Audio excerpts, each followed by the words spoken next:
Hello everyone and welcome to the channel.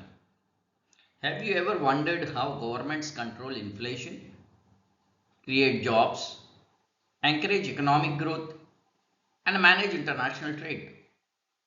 The answer lies in economic policies. In today's video, we will discuss three major economic policies that shape every country's economy. Number one, fiscal policy. Number two, monetary policy. And number three, foreign trade policies. So we will take one by one in detail. These are the three important economic policies which every student of economics should know and we should be aware. In this video, we are going to cover all the three economic policies in brief. So before we start, we will just go to the government budgeting. Now, what do we mean by government budgeting? Now, government budgeting is official documents by the government to exhibit. To exhibit means to show, which shows the annual estimation of revenue and expenses over a specified period of time and is usually compiled and re-evaluated on a periodic basis. Now, from this, what do we understand? Every government prepares the budget. Usually, the budget is prepared for a period of 1 year. 1 year. It's a financial year. For some countries, for some government, it is from January to December. For some countries, for some government, it is from 1st of April to 31st of March. So it varies, it changes. But it is usually for 1 year.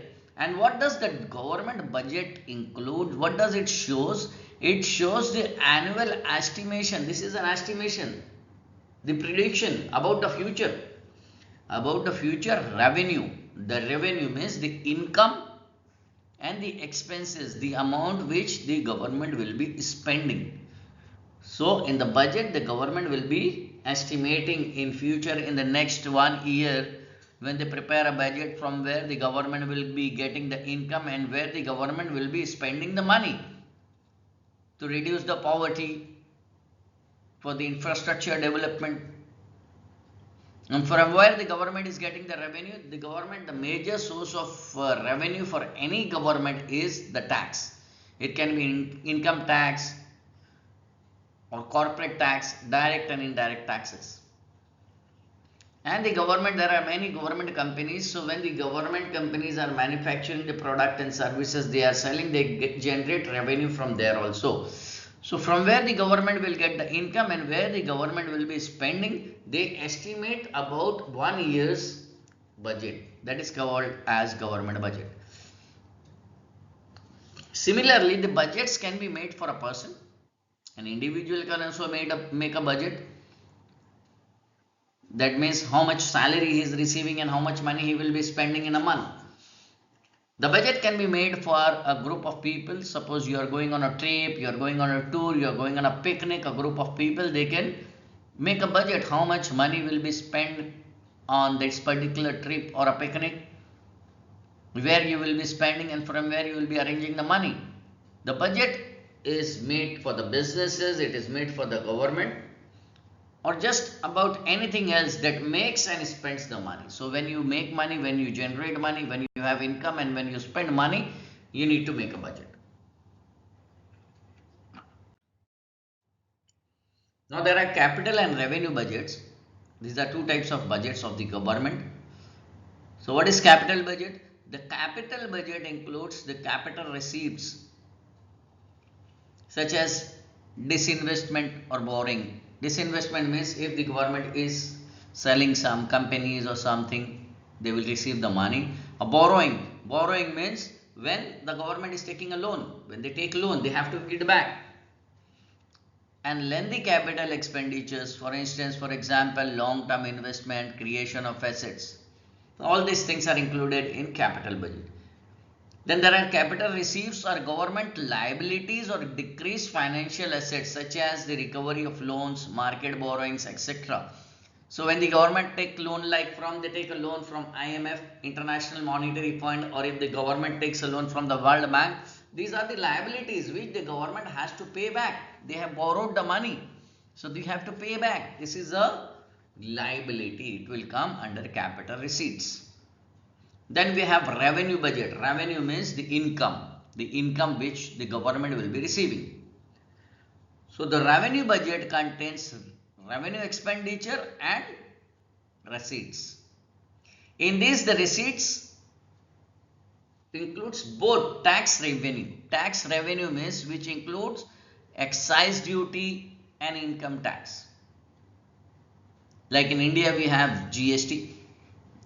Now the government has unified GST, so it will be included here. And non-tax revenue like profits, interest, receipts are recorded. Non-tax revenue means the government, I just told you, if government is producing some product they are selling, like if you take example for Gulf countries, the government is having the oil, they will be selling the oil and the government will be getting the revenue.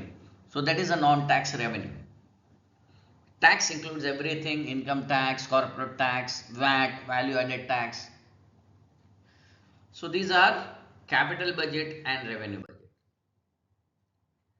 Now we come back to the economic policies. So what is economic policy? An economic policy is a course of action that is intended to influence or control the behavior of the economy. Economy means the country. So economic policies are typically implemented and administered by the government. These policies are made by the government, and the policies are made by the government along with the supreme monetary authority in the economy. And who is the supreme monetary authority? The supreme monetary authority of every country is the central bank of that country.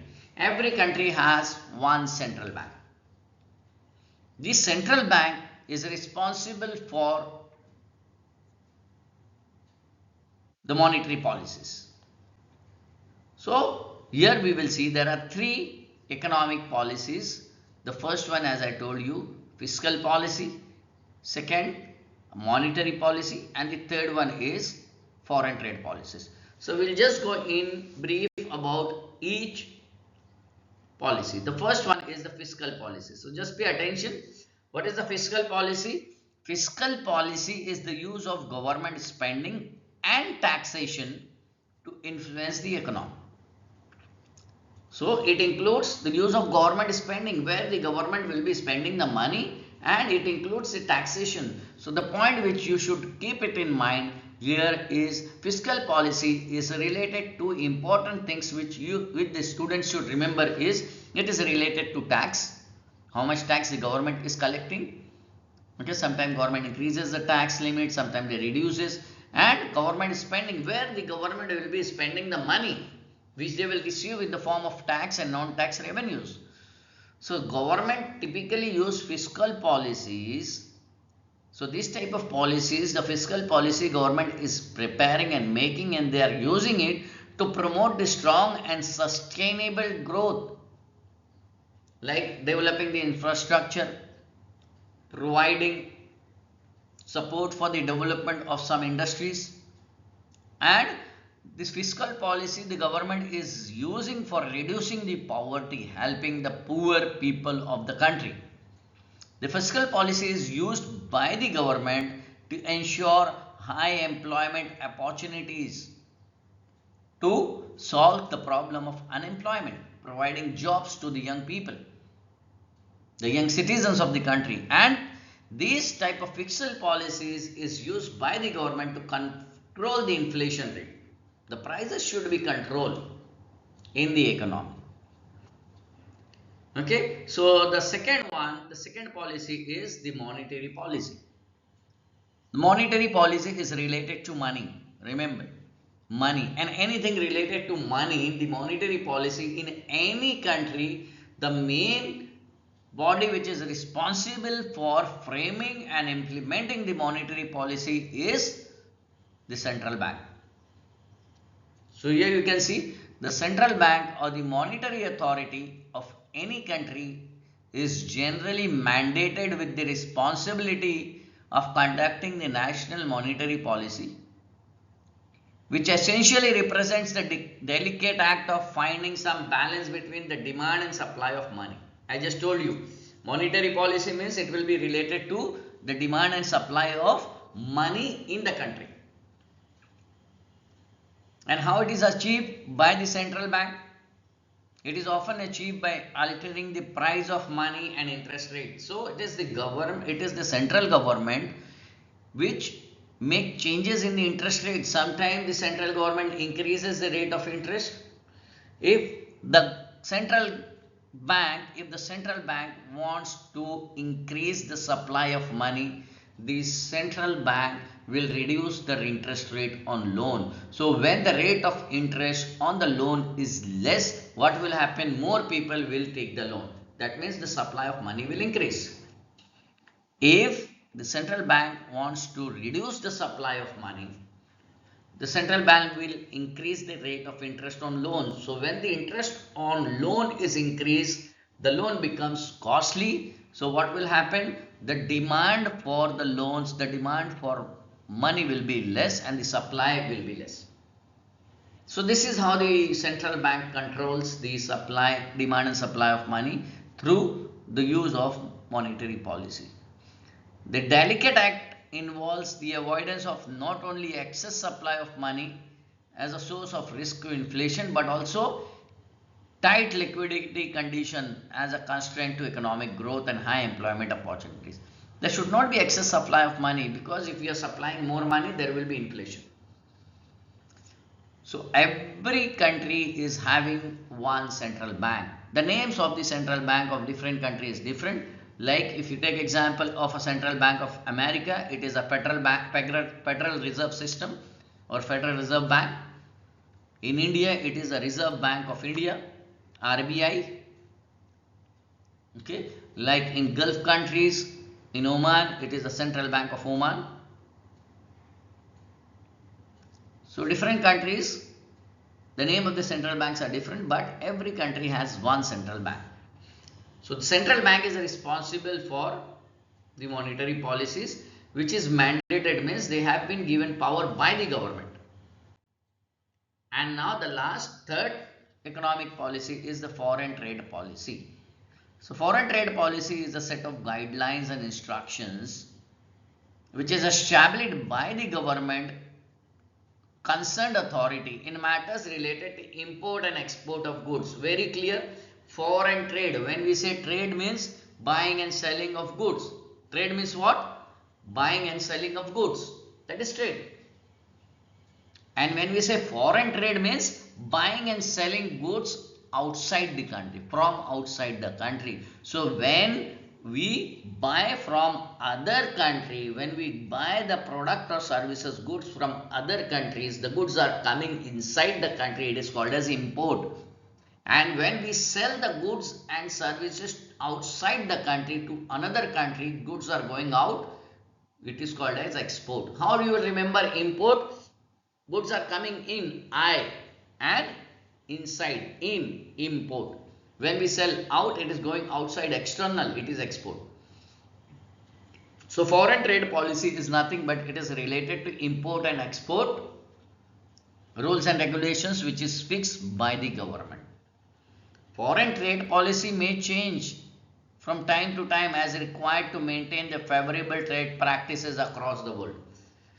So every country have their foreign trade policies. Every countries, they promote export. The government is giving different types of subsidies, different types of benefits to the businesses and the people to export the goods. Because when we export the goods to outside the countries, other countries, the country and the government will be receiving the foreign exchange, the foreign currency, which is good for the economy. But when we import, when we buy goods from other countries, the currency will be going out, the money will be going out. It is an outflow. So every country encourages the export so that the country develops. So these were the three important economic policies which every economic student needs to know. I hope you understood. So 3 points. I repeat, fiscal policy is related to government spending and taxation. Monetary policy is related to controlling the supply, demand and supply of money. And the third one is foreign trade policies, which is related to the foreign trade, that means import and export, buying and selling goods from other countries. So we'll meet again with another interesting videos with another important economic concepts. So if you like it, just share it with your friends so that they also get a better understanding about these three important economic policies. And do not forget to subscribe so that you will be receiving the videos whenever I am making. You will be getting the notifications. So click on the bell icon. Once you get the notifications, you will be aware about the video. It has been uploaded. Okay, and share it with your friends and don't forget to like.